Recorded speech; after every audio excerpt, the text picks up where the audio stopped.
Halo, selamat datang, selamat bertemu kembali dengan saya di sini di Mahaitin Classroom. Mari kita sama-sama belajar meningkatkan kemampuan kita mengenai ilmu akuntansi. Kali ini saya mau membahas dari materi akuntansi biaya. Topik yang kita bahas kali ini adalah bagaimana menentukan biaya proses, ya. Ini tugas kita di sini bagaimana kita nantinya menyajikan satu laporan, namanya laporan biaya produksi dari suatu katakanlah perusahaan manufaktur. Ada proses mulai dari bahan baku diproses, diolah menjadi barang dalam proses, kemudian diolah menjadi barang jadi. Oleh karenanya, karena di sini ada biaya mulai dari bahan baku, tenaga kerja, dan overhead, kemudian itu diolah hingga menjadi barang jadi, dan barang jadinya juga tentu kita akan hitung berapa cost yang sesungguhnya dari barang jadi yang dimaksud. Oleh karenanya, di sini kita akan belajar bagaimana tahapan mulai menghitung dari bahan baku, tenaga kerja, dan overhead hingga menjadi barang jadi. Sebagai langkah pertama, kita masih berbicara tentang pengantar sebagai pekerjaan yang masih dari tahap awal, yang masih sangat sederhana. Dari sini kita bisa lihat skema yang akan kita pelajari dari beberapa video tutorial berikutnya. Yang pertama itu dari tahap yang paling sederhana, kita mencoba bagaimana menyajikan laporan biaya produksi untuk satu departemen. Katakanlah tanpa BDP awal, artinya pada periode ini perusahaan itu baru saja memulai produksi, ada bahan baku, tenaga kerja, dan overhead dimasukkan dalam satu proses produksi, sehingga nanti di akhir produksi katakanlah tidak ada barang dalam proses yang tertinggal, ya, atau tanpa BDP akhir. Atau katakanlah di periode kedua, ya, kita mau memulai proses produksi, barang dalam proses awalnya tidak ada, dikarenakan di periode berikutnya sebelumnya katakanlah semua bahan baku yang diproduksi itu semuanya menjadi barang jadi, sehingga tidak ada tertinggal barang dalam proses, sehingga di awal berikutnya boleh kita katakan tanpa barang dalam proses awal. Nah, bagaimana kalau misalnya di periode yang bersangkutan tidak ada barang dalam proses awal, tapi di akhir periode ternyata masih ada tertinggal barang yang belum selesai atau barang yang masih dalam proses di akhir periode. Nah, berikutnya sedikit lebih tahap yang lebih kompleks, ya. Katakanlah di awal periode itu ada barang dalam proses awal, ya. Kalau misalnya di akhir periode tidak ada barang dalam proses awal, mungkin proses akhir, mungkin itu penghitungannya ya tidak terlalu rumit. Tapi lebih rumit kalau misalnya di awal sendiri sudah ada barang dalam proses awal, kemudian di akhir periode ternyata masih ada juga tertinggal barang dalam proses awal. Sementara di awal proses tadi, di awal periode, ada barang dalam proses awal itu harus diselesaikan untuk menjadi barang jadi. Sekarang pertanyaan, berapa kos untuk barang dalam proses awal? Nah, di sini nanti kita akan kembali belajar akuntansi, bagaimana cara menghitungnya. Nah, di sini ada dua metode yang kita gunakan nanti, bisa menggunakan metode rata-rata atau bisa menggunakan first in, first out, ya. Ini kalau ada barang dalam proses awal.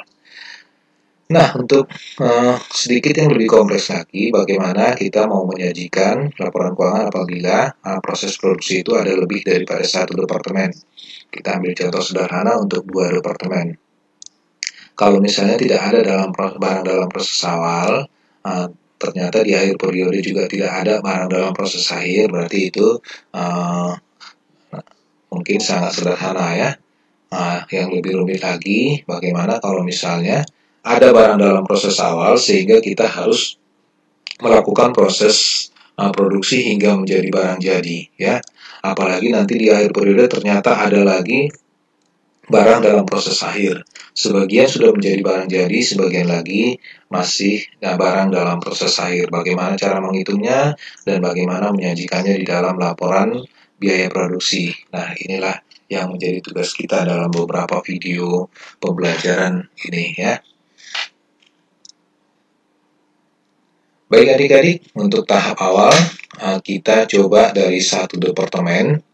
Kita asumsikan bahwa tidak ada barang dalam proses awal uh, di awal periode dan juga di akhir periode. Barang dalam proses itu tidak ada tertinggal di akhir periode.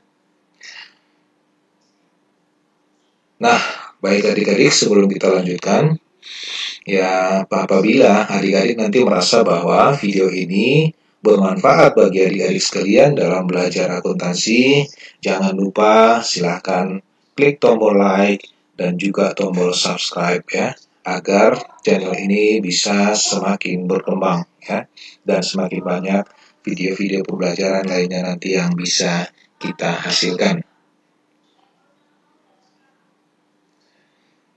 Nah, kita langsung saja ke contoh kasus. Ini katakanlah ada satu departemen tanpa unit dalam proses awal dan akhir. Jika pabrik yang dimiliki oleh sebuah perusahaan tidak dibagi ke dalam departemen atau hanya terdiri atas satu departemen produksi saja, pembuatan laporan biaya produksinya relatif sederhana. Ya. Kalau kita lihat di sini, aliran fisiknya hanya tidak di satu departemen aja. Katakanlah di sini ada bahan baku, kemudian diproses dalam proses fabrikasi, kemudian dia menjadi barang jadi. Nah, ini di satu departemen ya, katakanlah begitu masuk barang dalam proses langsung menjadi barang jadi ya. Oke, kita lihat contoh di sini. PT Mutiara adalah perusahaan manufaktur yang beroperasi pada tanggal 1 Januari 2010. Perusahaan tersebut mempunyai sebuah pabrik yang menghasilkan satu jenis produk yang diproduksi secara berkelanjutan. Perusahaan tersebut hanya terdiri atas satu departemen produksi. Data-data yang diberikan di sini kita lihat ya. Unit dalam proses awal, katakanlah tidak ada barang dalam proses awal. Kemudian yang masuk pada periode ini ada 40.000 unit. Dan ternyata diproses semuanya menjadi barang jadi, berarti tidak ada yang tertinggal ya. Barang dalam proses akhir itu 0 ya. Kemudian biaya-biaya yang dimasukkan ke dalam proses produksi ini, katakan biaya bahannya 100.000, biaya tenaga kerjanya 150.000, dan biaya overheadnya 70.000. Oke, tugas kita adalah bagaimana menyiapkan laporan biaya produksi. Oke, kita lihat. Kita membuat bentuk atau format standarnya dulu ya. Format standarnya kira-kira begini ya. Ini satu departemen, jangan lupa bahwa setiap membuat laporan dalam laporan akuntansi, baris pertama itu harus kita masukkan namanya nama perusahaan ya. Nama perusahaan katakan PT Mutiara. Kemudian di baris kedua kita masukkan judul laporan ya. Biasanya itu di akuntansi ada laporan keuangan, ada laporan posisi keuangan, laporan laba rugi, itu di baris kedua ya. Kali ini kita mau membuat laporan biaya produksi. Kemudian baris 3 itu kita tempatkan periode. Katakanlah ini periodenya bulan Januari, bahwa semua proses produksi itu diproses dalam 1 bulan ya, bulan Januari tahun 20X0 ya, katakan 2010 ya. Oke, tahap berikutnya tugas kita adalah mengisi data kuantitas ya. Ini format standar. Nanti ada 3 kolom ya. Yang pertama itu data kuantitas, kemudian ada biaya yang harus dipertanggungjawabkan, dan terakhir nanti ada pertanggungjawaban biaya. Nanti kita lihat ya. Oke, dari sisi teori coba kita lihat data kuantitas. Karena baru mulai beroperasi pada Januari, maka pada awal bulan perusahaan tersebut tidak mempunyai unit dalam proses ya, katakan baru beroperasi. Kemudian semua unit yang diproses oleh pabrik selama bulan Januari seluruhnya berasal dari unit yang dimasukkan ke dalam proses ya. Seluruhnya berasal dari unit yang dimasukkan dalam proses. Setelah diproses oleh pabrik, semua unit selesai menjadi barang jadi, tidak ada yang tertinggal ya, tidak ada barang dalam proses yang tertinggal ya, dan ditransfer ke gudang barang jadi pada bulan yang sama. Oleh karena itu, pada bulan Januari, perusahaan tersebut tidak mempunyai unit dalam proses atau barang dalam proses. Oke, kalau kita lihat data kuantitasnya tadi, barang dalam prosesnya di awal itu adalah 0, kemudian masuk 40.000, ternyata keluarnya 40.000, berarti yang tertinggal adalah 0 ya. Oke, kalau kita lihat masukan itu 40.000, keluarannya juga 40.000, harus sama ya, masukan dan keluaran. Nah, kita lanjutkan. Tahap pertama tadi adalah kita mau mengisi data produksi ya, data kuantitas ya. Oke, data kuantitas di awal kita isikan unit dalam proses, ya, barang dalam proses awal itu tadi kita katakan 0 ya, masih baru memulai produksi ya.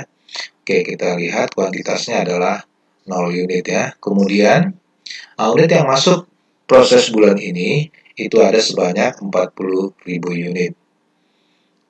Dari sini kita lihat bahwa inputnya adalah 40.000 unit ya. Kemudian yang keluar, unit yang ditransfer ke persediaan barang jadi, itu ternyata 40.000 unit. Berarti tidak ada tersisa ya. Kalau begitu, unit dalam proses di persediaan akhir berarti itu 0.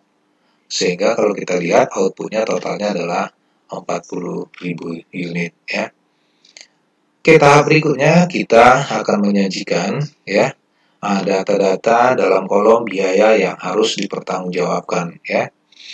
Oke, kita lihat secara teori, biaya yang harus dipertanggungjawabkan oleh pabrik meliputi biaya total dan biaya per unit. Jadi nanti kita akan membuat biaya total dan biaya per unitnya juga.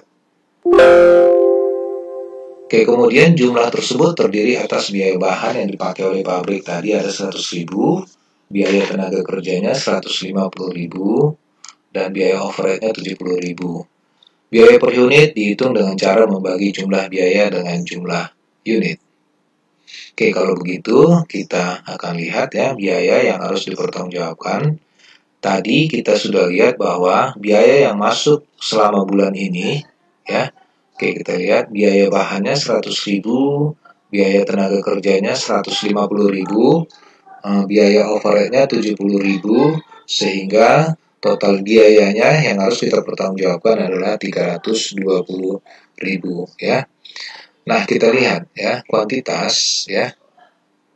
Oke, kita lihat kuantitas nanti untuk menghitung biaya per unit ya. Biaya per unit berguna bagi manajemen untuk mengukur efisiensi operasi pabrik ya, biar kita tahu biaya per unitnya cukup besar apa enggak. Supaya manajemen dapat mengukur efisiensi setiap jenis biaya, perhitungan biaya per unit juga harus dilakukan untuk setiap jenis biaya. Jumlah biaya produksi yang harus dipertanggungjawabkan oleh pabrik pada bulan Januari meliputi semua biaya yang diakumulasi ke pabrik, yaitu berjumlah Rp320.000 ya. Tadi totalnya adalah Rp320.000. Oleh karenanya, ya ini yang Rp320.000. Oleh karenanya kita coba menghitung cost per unit ya. Berarti kita harus ketahui dulu berapa jumlah unit produksinya. Oke, kalau begitu coba kita lihat biaya bahan tadi 100.000 itu untuk memproses sebanyak 40.000 unit ya. Berarti cost per unit nanti kita hitung ya. Ini berarti cost per unitnya adalah 100.000 bagi 40.000 unit. Kemudian tenaga kerja, kebetulan tadi yang masuk 40.000 unit dan keluar juga 40.000 unit, berarti yang dihasilkan adalah 40.000 unit. Berarti kalau kita lihat biaya per unitnya 150.000 bagi 40.000 adalah 3,75. Kemudian biaya overhead tadinya ada 70.000 unit itu untuk memproses sebanyak 40.000 unit karena semua produksinya selesai sebanyak 40.000 unit. Berarti biayanya adalah 70.000 bagi 40.000 adalah 1,75. Sehingga kalau kita lihat biaya per unit itu adalah Rp8 per unit. Karena di sini kebetulan semua yang masuk itu langsung jadi, berarti total cost-nya 320.000, jumlah unitnya 40.000, kalau kita bagi adalah 8 ya. Oke, sangat sederhana. Kalau ini masih sederhana ya. Oke, kalau begitu tugas kita berikutnya adalah kita harus mempertanggungjawabkan bahwa total biaya ini adalah Rp320.000. Itu kemana larinya? Tentu ada yang ketersediaan barang jadi, dan juga kalau misalkan ada yang belum selesai atau barang dalam proses, kita akan hitung. Yang pasti jumlah biaya yang harus kita pertanggungjawabkan nanti adalah Rp320.000. Oke, kalau begitu, coba kita lihat tugas kita berikutnya adalah mengisi data pertanggungjawaban biaya ya. Oke, coba kita lihat secara teori, biaya produksi yang terjadi di pabrik selama sebulan dibebankan ke unit-unit produk yang dihasilkan oleh pabrik dalam bulan yang sama ya. Oke, kalau begitu, coba kita lihat ya pertanggungjawaban biayanya. Oke, tadi kita lihat ada 320.000. Kemana larinya? Kita lihat biaya yang ditransfer ke produk jadi, karena tadi sudah kita ketahui bahwa yang menjadi produk jadi itu adalah 40.000 unit, ya, 40.000 unit dengan costnya adalah 8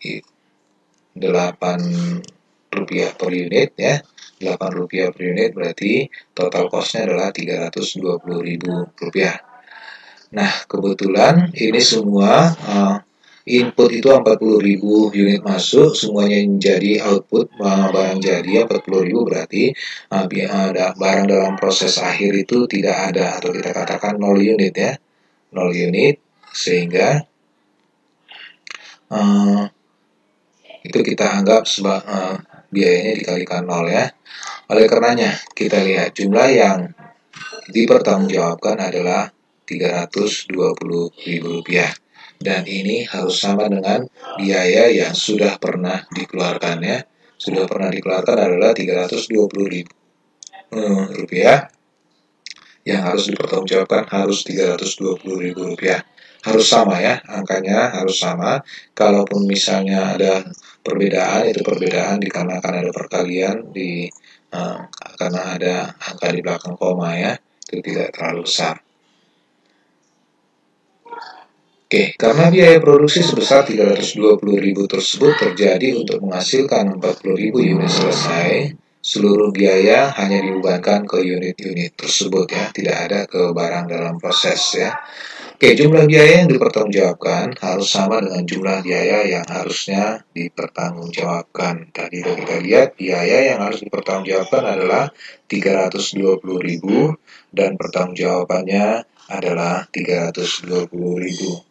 Oleh karenanya, laporan kita boleh kita katakan kita sudah menyelesaikannya dengan baik. Ya, tahap terakhir kita ingin menyiapkan jurnal, ya. Jurnal yang dibutuhkan kira-kira begini, ya. Yang pertama, untuk mencatat biaya bahan baku yang dipakai untuk produksi, ya. Yang pertama, bahan kita keluarkan 100.000 itu kita jadikan menjadi barang dalam proses, ya. Kita catat dulu sebagai barang dalam proses karena akan diproduksi, ya. Kemudian kita mau menghitung biaya tenaga kerja. Tadi biaya tenaga kerja yang kita keluarkan adalah sebesar 150.000, maka itu kita alokasikan ke barang dalam proses sebesar 150.000, ya. Kita catat dulu di barang dalam proses karena itu akan diproses di proses produksi. Kalau belum selesai berarti namanya barang dalam proses. Kemudian yang ketiga biaya overhead, ya. Tadi biaya overhead yang dikeluarkan adalah 70.000, itu akan kita catat sebagai barang dalam proses sebesar 70.000, ya.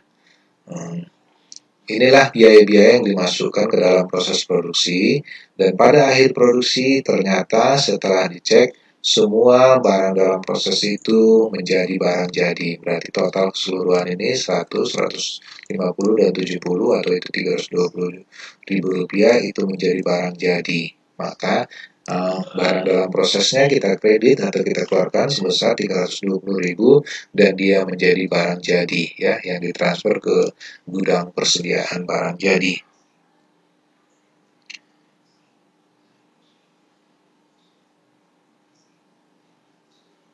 Nah, secara teori, setelah jurnal-jurnal tersebut dibukukan, aliran biaya produksi dalam akun buku besar disajikan dalam peraga berikut, ya. Kita lihat peraga berikut, ya. Oke, bahan tadi ada 100.000, gaji dan upah 150.000, biaya overhead 70.000, ini masuk semua ke dalam barang dalam proses sebesar 320.000. Kemudian setelah diproses produksi ternyata semua sudah menjadi barang jadi, berarti total cost ini semua dipindahkan ke barang jadi, ya. Itu sebesar 320.000 rupiah, ya. Ini terjadi karena perusahaan tidak mempunyai persediaan akhir untuk barang dalam proses, ya.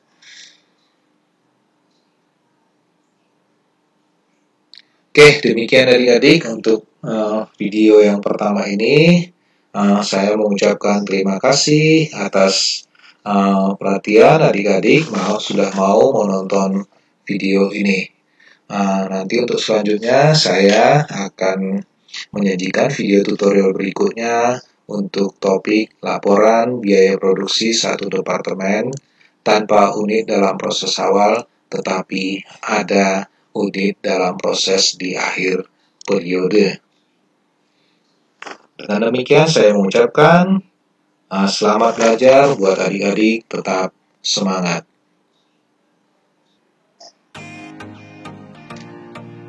Terima kasih telah menonton video ini. Semoga video ini bisa membantu adik-adik sekalian untuk tetap bisa belajar mandiri tanpa harus bertatap muka di ruangan kelas. Apabila adik-adik menyukai video ini dan adik-adik merasa bahwa video ini bermanfaat bagi adik-adik sekalian dalam belajar ilmu akuntansi, jangan lupa silahkan klik tombol like dan juga tombol subscribe pada video ini agar channel ini bisa semakin berkembang dan semakin banyak video pembelajaran lainnya yang bisa kita hasilkan. Dan agar video ini juga bisa lebih bermanfaat dan bisa menjadi referensi bagi banyak orang, jangan lupa juga support channel ini dengan cara mengklik tombol share agar semakin banyak orang yang bisa terbantu dengan belajar akuntansi melalui channel ini. Dari sini kami ucapkan salam akuntansi, tetap semangat.